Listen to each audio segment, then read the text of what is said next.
आज के स्टोरी बहुत ही खास होने वाले हैं, तो इस स्टोरी को ध्यानपूर्वक ज़रूर सुने। तो चलो स्टार्ट करते हैं। इस दुनिया में लोग सबसे ज़्यादा प्यार अपनी पत्नी से करते हैं और पुरुष अपने पत्नियों से बहुत ज़्यादा प्यार करती है, क्योंकि दोनों का जीवन की प्रकृति में से जुड़ा हुआ रहता है। ये दोनों एक दूसरे के बिना एक दिन तो क्या एक घंटे भी नहीं रह सकते हैं। ऐसे में पति पत्नी की प्यार की कहानियाँ हम सभी को सुनना ही चाहिए, क्योंकि कभी ना कभी तो हम लोग पति पत्नी तो बनेंगे। ऐसे में हस्बैंड वाइफ लव स्टोरी हम सभी के जीवन में एक सकारात्मक सोच के साथ अच्छी पहल करने की जिम्मेदारी को आगे बढ़ाएगी। देव नाम का व्यक्ति की शादी अरेंज मैरिज के तौर पर शालिनी से हुआ था।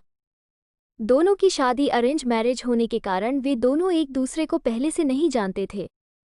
शादी के बाद दोनों एक दूसरे को जानने पहुंचाने का काम चालू हुआ। कुछ ही दिनों में दोनों एक दूसरे को अच्छी तरह से जल्दी पहचानने लगे थे। जब दोनों में अच्छी तरह से पहचान हुआ, दोनों एक दूसरे को समझने लगे थे, तो देव को लग रहा था कि उसे एक बेहतर ही पत्नी मिली है, क्योंकि उसे पूरी तरह से समझने के बाद उसे समझ में आ गया था कि लव मैरिज करना कोई ज़रूरी नहीं है, अरेंज मैरिज में भी अच्छी पत्नी मिल जाती है। दोनों की नई नई शादी हुई थी, इसी कारण से दोनों एक दूसरे को अच्छी तरह से समय देते थे।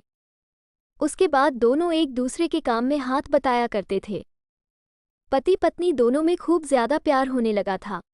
अब उसकी पत्नी भी देव को समझ गया था और उसे किसी भी प्रकार का कोई काम या किसी प्रकार की कोई सामान ज़रूरत पड़ने से पहले ही उसकी पत्नी उसी के सामने हाजिर कर देते थे। एक दिन देव अपने दोस्त को सूरज को अपने घर दावत पर बुलाया था। देव और शालिनी के प्यार देखकर सूरज बोल उठाकर, तुमने तो अरेंज मैरिज की है, लेकिन तुम्हारी पत्नी बहुत अच्छी है, तुम्हारा बहुत ज़्यादा ख्याल रखती है और तुम दोनों भी अच्छी तरह से अपना काम कर रहे हो। तुम्हारी पत्नी तो बहुत ज़्यादा खूबसूरत है और हर काम में तुम्हारा बहुत ज़्यादा ध्यान रखती है। तुम बहुत ज़्यादा खुशकिस्मत होगी, तुम्हें अरेंज मैरिज होने के बावजूद भी तुम्हें इतनी अच्छी पत्नी मिली है। एक दिन देव अपनी पत्नी से कहता है कि तुम जाकर तैयार हो जाओ, हम लोग कहीं घूमने जाने वाले हैं। हम लोगों को शादी की होगी इतना दिन हो गया है और बहुत सारे काम होने के कारण हमें टाइम भी नहीं मिला है घूमने के लिए।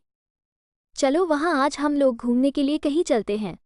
इतना सुनकर उसकी पत्नी शालिनी ने कहती है कि आपने तो बिल्कुल अच्छा कहा जी, बहुत दिनों से हम लोग कहीं घूमने नहीं गए, अच्छा हुआ आज आपने बोल दिया, हम लोगों का मन नहीं लग रहा था, चलो कहीं घूम कर आते हैं। दोनों एक कार में बैठकर घूमने के लिए निकल पड़ता है। रास्ते में जब हाईवे पर गाड़ी जाती है तो उसे एक बड़ी गाड़ी में टक्कर होने के कारण दोनों दुर्घटनाग्रस्त हो जाते हैं। देव को जब हो जाता है तो वह हॉस्पिटल में था। जैसे ही होश में जाता है वह अपनी पत्नी को ढूंढने लगता है। तभी को अपनी पत्नी को ढूंढते ढूंढते दूसरे कमरे में चली जाती है, जहां वह देखती है कि उसके सर अथवा पैर में तो दोपहर में बहुत ज़्यादा चोट आई है। देव घबराकर डॉक्टर से पूछता है कि मेरी पत्नी की तबीयत ठीक तो है, क्या वह सही हो जाएगी ना?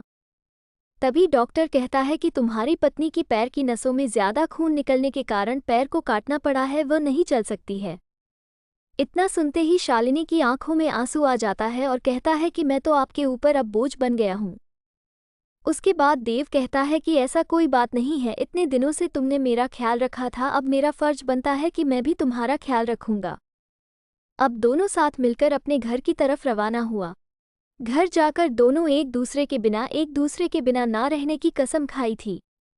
फिर उसके बाद फिर वो अपनी जॉब को छोड़कर घर से ही वर्क टू होम मतलब के वर्क फ्रॉम होम किया करता था। साथ ही घर रहकर अपने पत्नी की मदद तथा उसके देखरेख में उसका मदद किया करता था। इसी तरह एक दिन फिर सूरज देव का दोस्त उसके घर आता है और कहता है कि तुम तो आप घर के काम करने लगे हो, तुम्हें बहुत अच्छा बिजनेसमैन हो, तुम अपनी जिंदगी क्यों बर्बाद कर रहे हो एक लड़के के कारण? तुम अपनी दूसरी शादी कर लो, चाहे तो इसे भी अपने पास ही रखो, लेकिन तुम कंपनी में चलो काम करो। इसके बाद देव कहता है कि मेरी पत्नी से बढ़कर मेरी जिंदगी में कुछ भी नहीं है, मैं उसकी देखभाल हमेशा करूंगा और करता ही रहूंगा, क्योंकि हमेशा से ही मुझसे प्रेम करती थी और हमेशा से ही हम लोग पति पत्नी आपस में प्रेम करते रहेंगे। फिर वो अपने दोस्त को कहता है कि तुमने एक बार आया था और मुझसे कहा कि तुम्हारी पत्नी बहुत अच्छी है, तुम बहुत खुशकिस्मत होगी, तुम्हें ऐसी पत्नी मिली है। फिर आज क्या बात है, क्या तुम इस प्रकार के बाद मेरी पत्नी के लिए उपयोग कर रहे हो? आखिरकार जितना दिन उसने मेरी मदद की है, मेरा भी फर्ज बनता है कि मैं उसे जिंदगी भर मदद करता रहूंगा। इतना सुनते ही पीछे से उसकी पत्नी भगवान से प्रार्थना करती रहती है कि भगवान आपने मुझे इतना अच्छा पति दिया है कि मैं इसका शुक्रिया कैसे अदा करूंगी। और वो सदा के लिए एक दूसरे से प्रेम करते रहे और अपनी जिंदगी को आगे बनाते रहे। इसलिए मेरा मानना है कि पत्नी चाहे जैसे भी हो उसे कभी नहीं छोड़नी चाहिए। और पत्नी को कोई तकलीफ होती है तो उसका साथ देना चाहिए, ना कि उसके साथ छोड़ना चाहिए। आज के इस husband wife love story Hindi में हम लोग पति पत्नी के प्यार की रोमांटिक कहानी के बारे में सुन रहे थे। उम्मीद होगा कि आप सभी लोगों को हमारी तरफ से जारी किया गया husband wife love story in Hindi कहानियां को पसंद आई होगी।